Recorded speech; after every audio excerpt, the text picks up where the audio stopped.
de número 6, versículo 1 a seguir diz assim: Porém os filhos de Israel fizeram o que parecia mal aos olhos do Senhor, e o Senhor os deu na mão dos midianitas por 7 anos.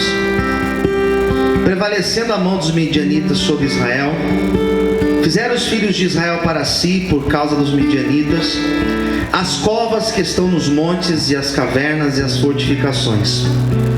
Porque sucedia que, semeando Israel, subiam os midianitas, os amalequitas e também os do Oriente contra eles subiam, e punham-se contra eles em campo e destruíam a novidade da terra, até chegarem a Gaza, e não deixavam mantimento em Israel, nem ovelhas, nem bois, nem jumentos.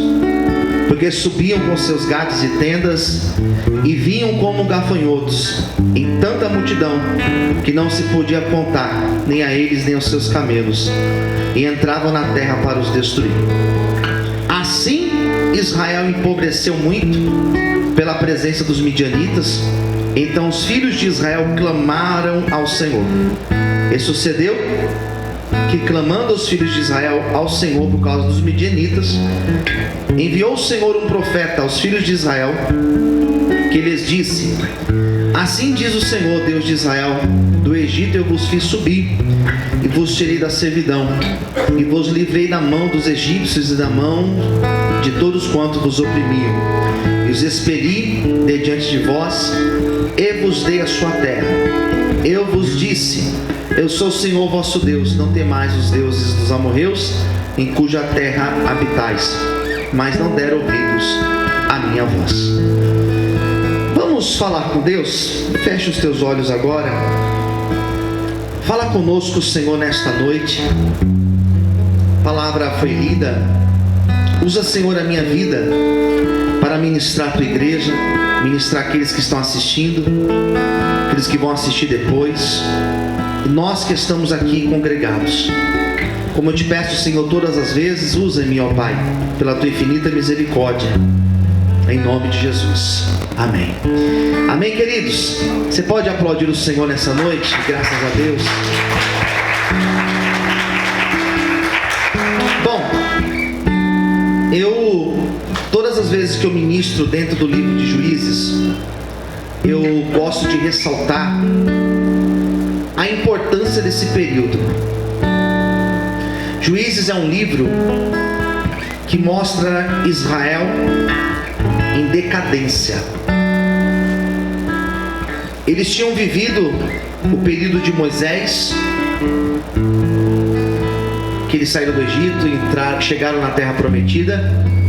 Daí Deus levanta Josué para entrar com este povo na terra prometida.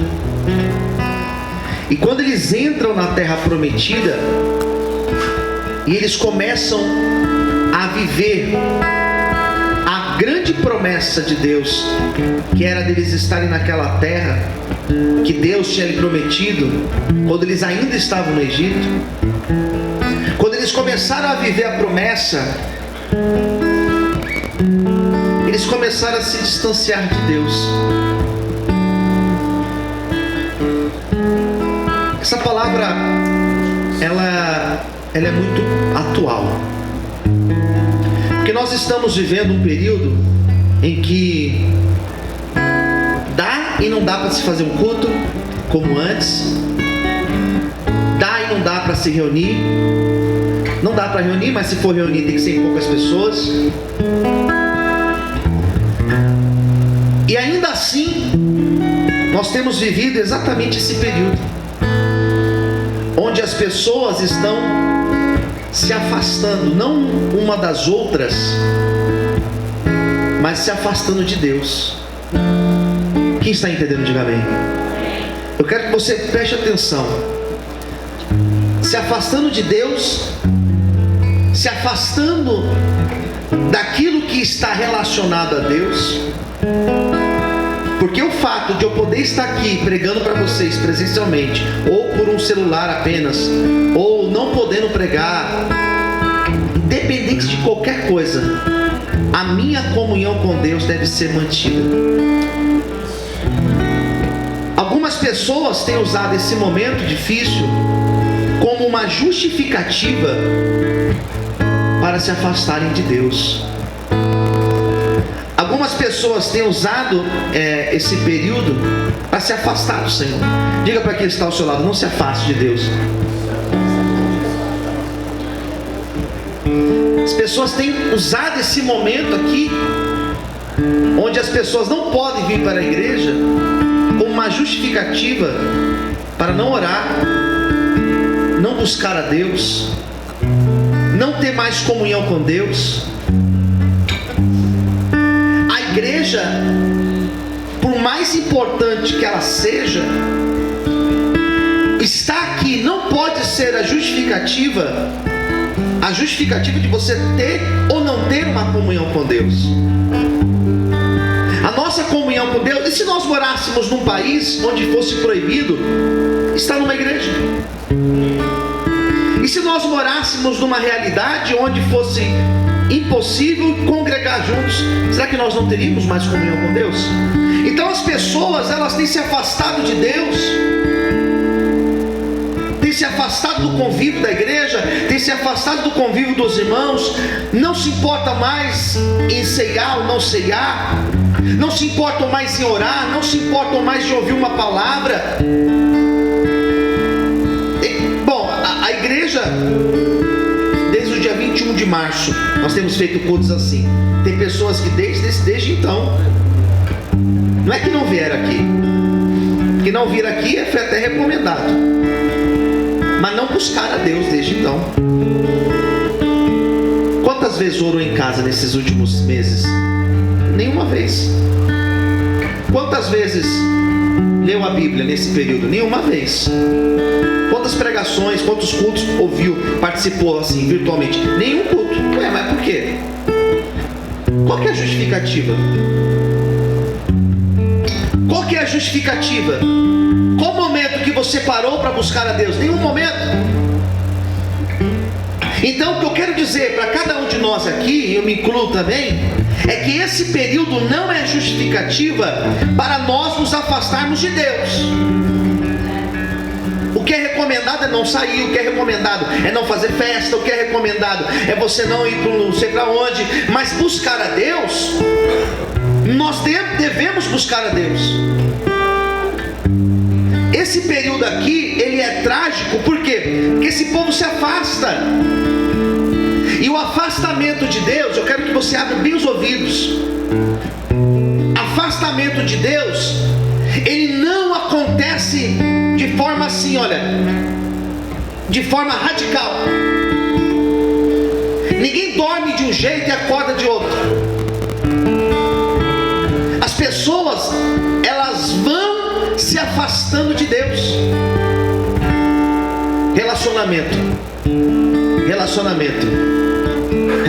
começa a esfriar, começa a distanciar, começa a ficar indiferente ao outro, e o relacionamento começa a se distanciar. Não é de uma forma de um dia para a noite, às vezes acontece. Relacionamento com Deus é a mesma coisa, a pessoa vai se afastando, já não ora mais, já não busca mais, já não gostava, eu já não tinha muito compromisso de vir para a igreja. Agora que existe essa justificativa, é aí que não vai. Esse povo foi se afastando, esfriando. Tem pessoas que nesse momento de pandemia estão mais fervorosas na presença de Deus. Tem obreiros desta igreja que subiram de nível no momento da pandemia. Por quê? Buscaram de forma mais intensa a presença de Deus. O fato de não poder vir para a igreja fez com que alguns irmãos buscassem mais ao Senhor, e tem orado como nunca antes, e tem feito culto na sua casa, e tem buscado a Deus como nunca buscou antes. Sabe por quê? Porque esse momento difícil não é justificativa para nós nos afastarmos de Deus, mas é o contrário, é a justificativa para nós buscarmos ainda mais a presença do Senhor. Você pode glorificar a Deus por isso? Aleluia! Eu estou buscando mais, eu tenho feito mais, eu tenho trabalhado mais, eu tenho ido pelo menos 2 vezes por semana na rua evangelizar. Eu tenho feito mais cultos, eu tenho pregado mais do que eu pregava antes. Ou seja, esse momento não me parou, me fez buscar mais. As pessoas buscam justificativas, desculpas, e quem vai buscar desculpas, quem é especialista em desculpas, na verdade não quer buscar. Esse povo foi se esfriando, até que diz o texto de Juízes, capítulo 1 e capítulo 2, que aquela geração lá de trás de Josué tinha morrido, já tinham ficado velhos, e essa nova geração, a meninada, os novos que chegaram, eles não tinham compromisso nenhum com Deus. É mais ou menos nós pensarmos, os adultos da Vale de Bênção morrerem, todos, e os jovens que ficarem aqui, os adolescentes que ficarem aqui, não terem compromisso com Deus. Foi exatamente o que aconteceu. E eles foram se afastando tanto, que eles se esqueceram de Deus. E o texto de Juízes vai falar algumas verdades que eu quero pregar para vocês nessa noite. Eu tenho poucos minutos, mas eu quero pregar para vocês algumas verdades. Primeiro, conforme eles foram se afastando, conforme eles foram se distanciando, diz a Bíblia que os problemas que eles tinham começaram a se agravar. Capítulo 6, versículo 1 vai dizer que 7 anos, 1 ano, 2 anos, 3, 4, 5, 6, 7 anos, os midianitas estavam naquela região. Os midianitas eram um povo inimigo, e tudo aquilo que eles plantavam, diz a Bíblia que os midianitas roubavam na hora da colheita. Eles plantavam, eles cuidavam da terra, eles deixavam tudo perfeito. Na hora que o fruto começava a nascer, na hora de colher, diz a Bíblia que os midianitas vinham e roubavam. Diz a Bíblia que os midianitas tiravam tudo o que eles tinham trabalhado.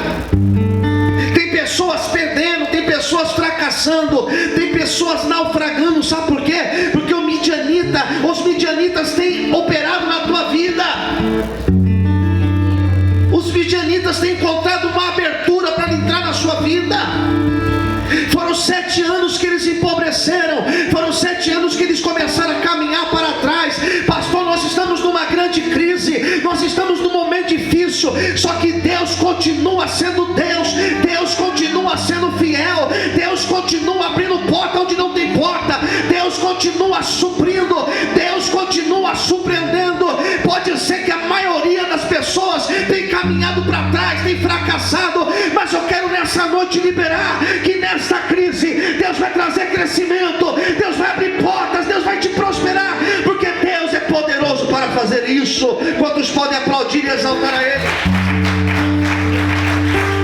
Aleluias. 7 anos plantavam e eram roubados, até que eles pensaram o seguinte: vamos pegar as nossas colheitas e vamos esconder, vamos fazer covas.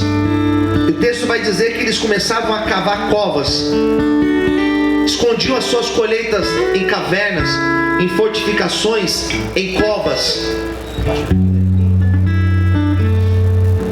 Eles começaram a esconder conforme eles iam colhendo, para que eles não fossem roubados. Agora eles viviam em cavernas, agora eles viviam escondidos, agora eles viviam dentro de buraco. O afastamento de Deus, ele traz um preço tão alto, irmãos. O afastamento da presença de Deus, ele traz consequências tão doloridas. O afastamento da presença de Deus traz problemas para a nossa vida. Quem entendeu, diga amém. Eles começaram a perder, se afundar. Na hora de colher, alguém roubava. Não tinham o prazer, a alegria de ver o resultado das suas colheitas. E o texto vai falar que eles começaram a empobrecer. Versículo 6. Israel empobreceu. Foram 7 anos que eles foram empobrecendo, caminhando para trás. Eu não sei quanto tempo faz que você dá um passo para frente, 2 passos para trás, 2 passos para frente, 3 passos para trás. Talvez a tua vida esteja exatamente assim. Nada vai para frente, nada acontece de forma plena. Tudo isso aconteceu, e diz o texto, versículo 7, que o povo de Israel começou a clamar ao Senhor. Sabe o que eu acho maravilhoso? Esse povo, na hora da maior luta, eles lembraram de Deus, e eles começaram a clamar ao Senhor.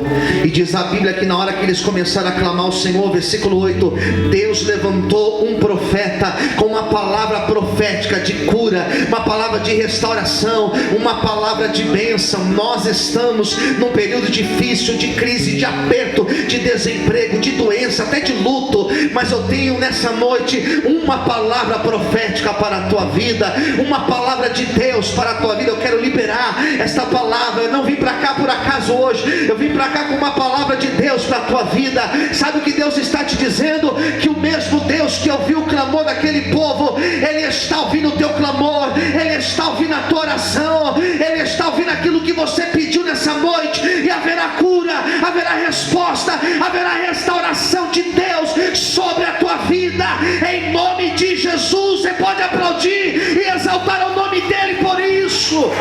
Aplauda ao Senhor nessa noite, aleluia. Começaram a clamar. Era um sofrimento que trouxe derrota, mas aquela derrota trouxe aquele povo para a presença de Deus. O luto traz pessoas para a presença de Deus. A solidão traz pessoas para a presença de Deus. O desemprego tem capacidade de trazer pessoas para a presença de Deus. O sofrimento tem capacidade de trazer pessoas para a presença do Senhor. Sabe o que aconteceu? Foram 7 anos de derrota, foram 7 anos de fracasso, mas quando Deus resolveu abençoar, quando Deus abriu os céus para prosperar, quando Deus levantou Gideão para trazer livramento para aquele povo, tudo aquilo que estava retido começou a ser liberado. Eu quero liberar essa palavra sobre a tua vida. Aquilo que está retido nesse ano começará a ser liberado a partir de hoje na tua vida, em nome de Jesus. Você pode aplaudir ao nome do Senhor nessa noite. Você consegue dar um glória a Deus? Aleluia. Foi um profeta que levantou ali, irmãos, e esse profeta falou: Deus ouviu a oração, não temas. Versículo 10, não temais. Sabe o que Deus está falando para mim e para você hoje? Eu vou traduzir isso aqui.